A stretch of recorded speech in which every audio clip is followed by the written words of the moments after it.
Welcome to Tower Talk Business Radio, where we bring you conversations with the top business minds on Long Island and around the nation every week. Featuring expert consultants and small business owners who have found success but are also willing to share their top tips, failures, and give gritty, matter-of-fact advice based on their firsthand experience. Now, let's get down to business on Tower Talk Business Radio on the voice of Nassau Community College, 90.3 WHPC. Hello and welcome to Tower Talk Business Radio. My name is Ray Schwetz, AVP of Business Banking at Jovia Financial Credit Union, along with Denisha Boston Hill, the CEO, keeper of the brand, marketing, and digital agency. We're focused on being the premier resource for business and entrepreneurship. We bring you weekly business advice, tips, tools, and services that help you grow your business.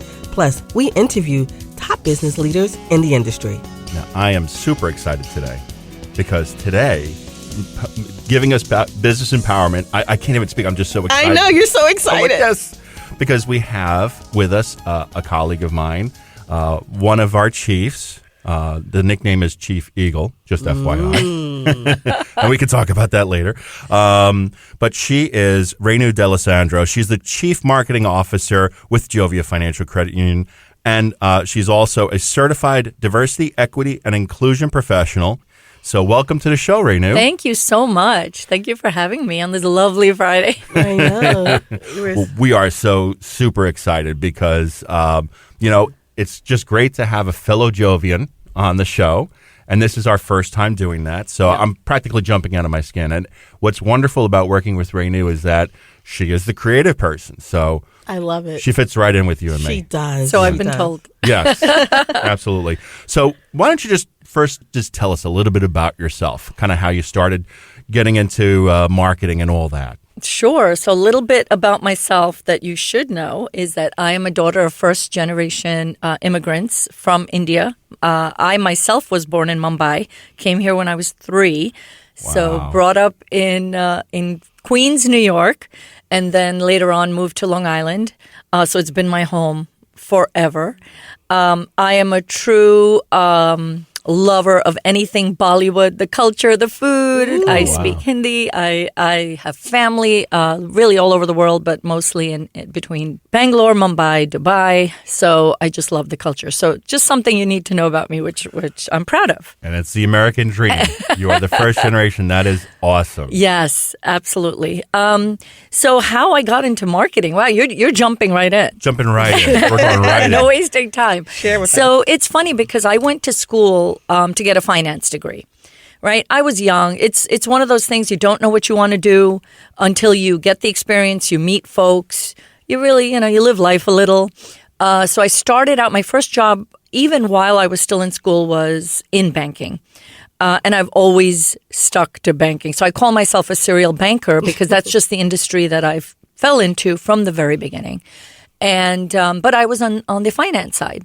I ran international accounts, and sort of unlike me, if you get to know me now, it's sort of like, oh, that's not you.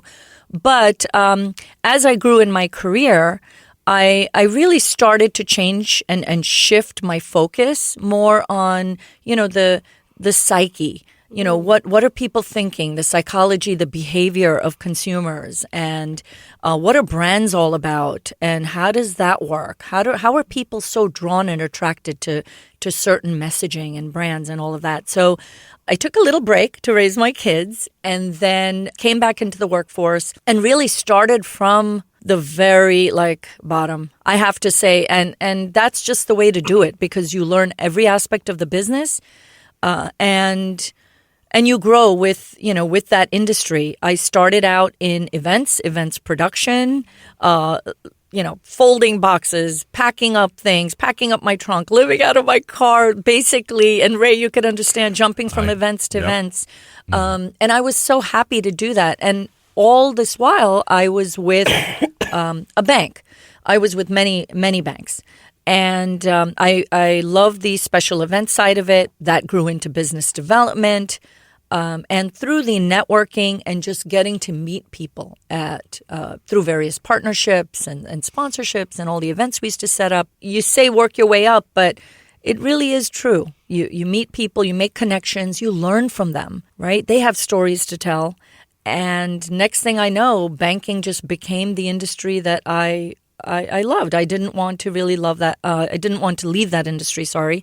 I did work for a fintech for a short period of time and went right back into banking. And marketing has always been the discipline that has been my interest and my focus from day one. Yeah, I can see why, because the business and the banking background also serves you very well because you're very strategic. But that creative side, that was not going to be suppressed. Absolutely not. Absolutely not. And now for all the people out there that don't know the difference between a credit union and a bank, can you, shed some light on that for us? Yes. And I'm so glad you asked that question because there's always misconceptions out there. The main difference between a credit union and a bank is that credit unions are member-owned and operated, and they're non-for-profit, while banks are for-profit institutions. But credit unions also offer the best interest rates. So you get higher rates on your savings, lower rates on your loans, and in most cases, fewer or much lesser fees. And in Jovia's case, you have options where there's no fees. So there's a lot of advantages to being with a credit union. On top of it, you get personalized service because they're much smaller than the bigger banks. You get to know, folks in the credit union. It's all about the community. And I'm not just saying that. We really are about the community. And I only learned that after joining a credit union. I only learned that after joining Jovia. And I know I said I've been a serial banker, but Jovia was the first credit union that I've ever worked for. So never really had experience on that side. And I didn't realize the difference until I started working here. That's awesome. So how did you come to Jovia? Wow. So although I have worked for local, regional, global banks, I still felt that there was a lot more that we could do. And I know it may sound strange, but I wanted to work for a forward-thinking organization. And, to you that might sound like, well, aren't big banks forward-thinking, right? Because they have the dollars, they're huge, they get more visibility and publicity, but not at all. I learned a lot about, at the time, was NEFCU. I learned a lot about the organization. I did a lot of research. It was close to home. I've always been working in the city, so that was a big change for me. And I really wanted to join an organization that gave me a platform where my voice could be heard, my ideas could be heard. I know Ray said earlier that I'm creative. Yeah, I probably come up with 1,000 ideas a day, although I probably spew out 5,000 ideas a day, and maybe one will be heard, or taken into consideration. But that's okay, because at least you're in a place where ideas are welcome. And every day we tell our staff and our employees that if you have something to say it, right? If you see something, say something. Mm-hmm. If you have an idea, come to the table. Raise your hand. And that's what I loved about it. And at the bigger banks that I was at, we never got that opportunity because you were one of thousands and thousands of employees. And not to say that big organizations don't do that, but for some reason, I don't feel that the bigger banks have that formula, whereas I think we have nailed it. We really have. And it's open door policy. I mean, we can go in and talk to our CEO. We can go in and talk to Renu. Yes. So when there are ideas, it's not like, all right, well, I got to run that up the chain. No, we can go and speak directly, which makes such a huge difference. Now, Renu, I want to go back to your story because, honestly, I just find that super inspiring, and I'm sure a lot of folks out there can relate. And with the awesome focus that's going on right now with DEI, I really think that your story really resonates because that's what the American dream is all about. That's what my family did generations ago, and that's what you're doing today. Obviously, DEI is very close to your heart. Can you talk with us a little bit about your work in that area and how that came to be and what kind of work we're doing with Jovia in the DEI space? Sure. And this is an initiative that's very near and dear to me. I've had experience in working with DE&I initiatives with some of my other organizations, and I feel it is absolutely critical. It's an initiative that every organization, if they haven't already, should really start to talk about. And for me, especially like you said, Ray, it's, growing up, coming from a background, and I'm going to date myself, but back in the day, organizations or even schools, they weren't as diverse. We were one of the few families, Indian families that came. My dad was, he took a huge leap leaving his family in Bombay at the time. And then, of course, now it's Mumbai. But he took a huge step, too, in going after and chasing his dream. There was a short window where the U.S. was looking for engineers. And he said, you know what, I'm going to take advantage of this. And I know you've all heard of the story of, I landed here with $8 in my pocket. Well, guess what? That was my dad, along with a lot of other people who wanted to chase that American dream. And he has been the only source of income in my family growing up. My mom stayed home. She was a homemaker. She took care of the kids. And my dad gave us everything, gave us a great education and made sure that we were really provided for so that we wouldn't miss out on anything, which I think is so honorable. But bringing that back to just DE&I think that organizations have to start looking at, what type of practices they can put in place, what type of DE&I practices they can start to apply. For us, I really feel DE&I really allows us to build and maintain that workforce that reflects a diversity of background and experiences, as well as serves diverse membership base and innovative solutions.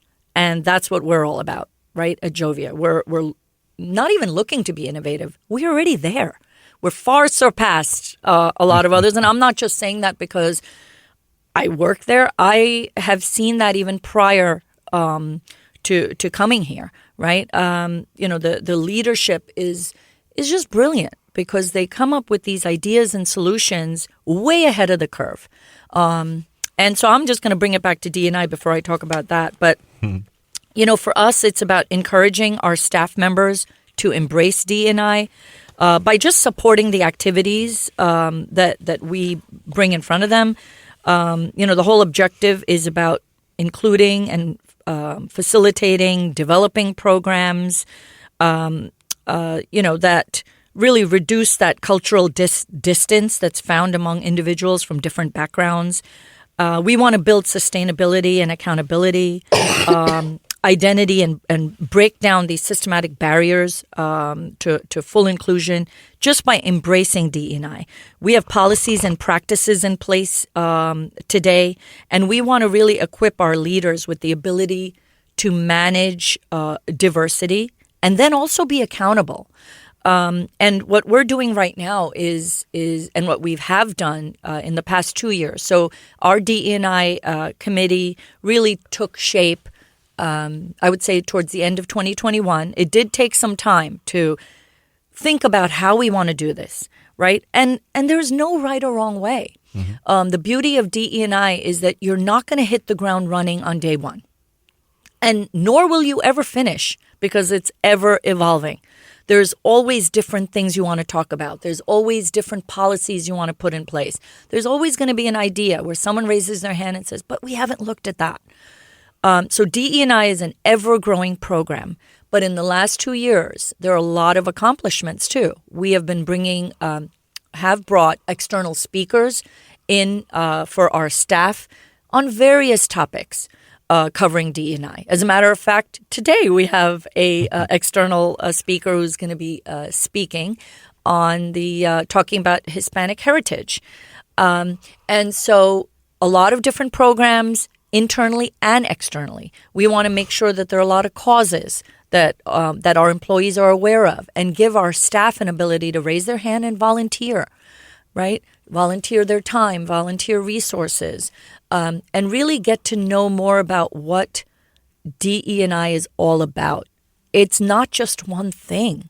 It covers a whole gamut of programs and ideas that you could put in place. It could be anything from HR-related things to cultural events to just talking about differences between the three of us here. Mm-hmm. And it's having that discussion and creating that safe space for us to have that discussion is the most important thing. The fact that we could sit as employees and staff and have a women's conference or a men's conference, or even, and we've had these at Jovia, or even bring together programs where we can openly discuss problems or issues that are concerning you, concerning me.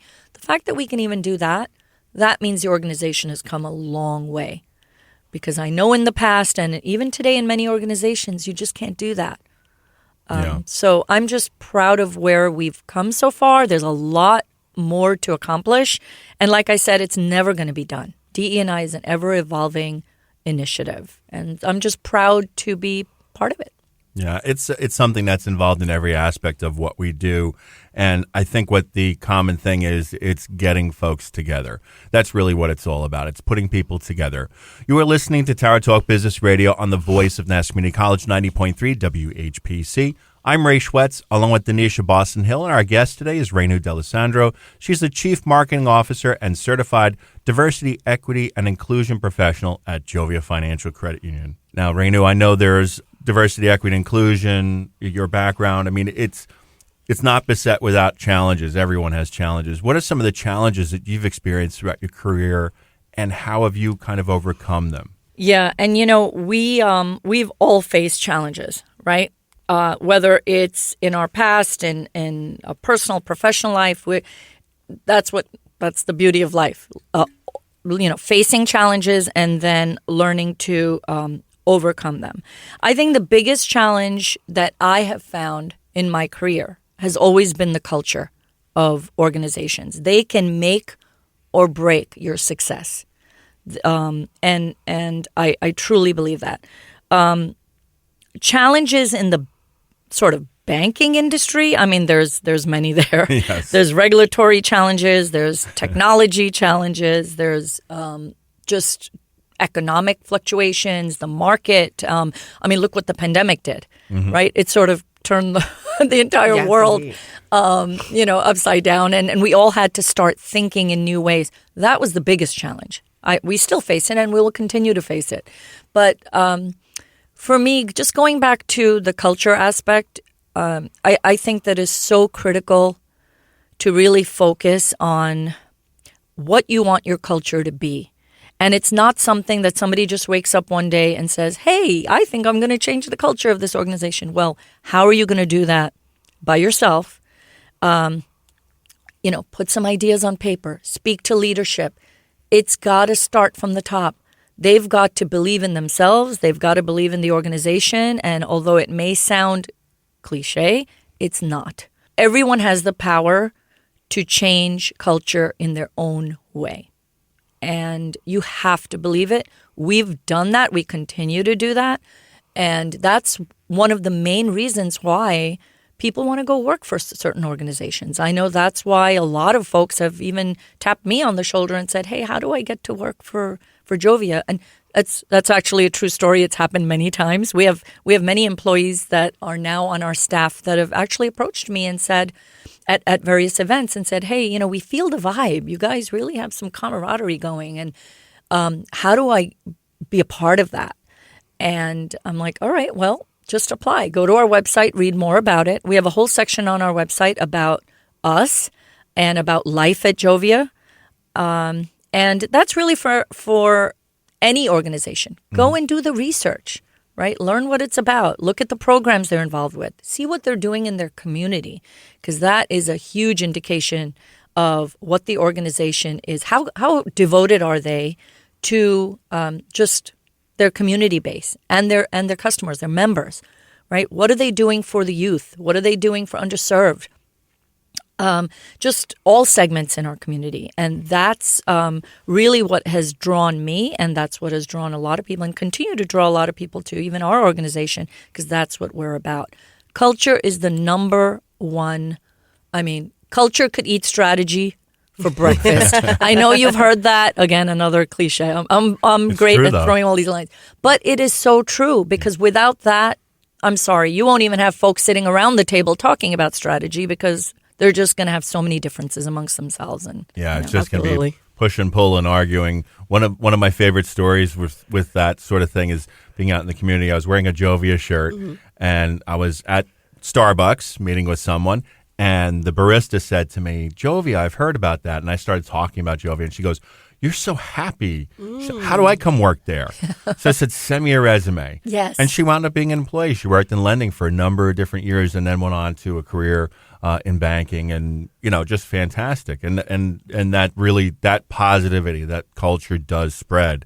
All right, so I want to have a little fun with you right now. Ooh. Oh. Yes, we got to have a little fun. Let's do We've it. been Are we talking gonna too much business. Yeah. If there was video, we'd dance, and all right. that would be very funny to see me dance, especially. But no, what I'd like to talk about with you, Chief Eagle, is I would like to talk with you about something about you that maybe folks don't know, like folks who know you. And it could be anything. Could be anything fun. Could be something professional. Could be something you're very proud of. Any of the above. All of the above. Yeah, I mean, I feel funny just talking about myself, but I'm very proud of a lot of things I've accomplished in my life. I have faced a lot of adversity. I've had life-changing events. I was remarried at a later age. I've had my daughter at a later age in life. So a lot of adversities, a lot of challenges. But I'm proud of who I am and really where I come from. And I think that's one of the main reasons why I am where I am today is just the lessons my parents have taught me. Again, my dad was the only breadwinner in the house, and he has shown us how to really stick to your guns and believe in yourself and don't let anyone tell you otherwise. And again, all of these things are thrown around so often, but you really do have to believe in yourself. If you listen to all the noise around you, you will just drown. You really will. Yeah. One of the things that you may not know about me is that I love to cook, and that to me is like my safe space, like my space of solace. Serenity. I come home, I just want to be in my kitchen and try new recipes. If I wasn't where I am today professionally, I would have loved to have my own cooking show. Years ago, I did audition. I sent in an audition tape to Food Network when they had the Food Network star. That's so cool. And this was before Guy Fieri actually won that. I did audition. I sent in my tape, and I actually got a call back to come to LA and spend a couple of months there. They asked me to spend a couple of months there to really audition and be part of their show, which I didn't realize is that grueling of a process. But unfortunately, I had to turn it down because I was a single mom at that time, and I needed to focus on my work. So I turned it down. But if I was not doing what I do today, I would love to have my own cooking show.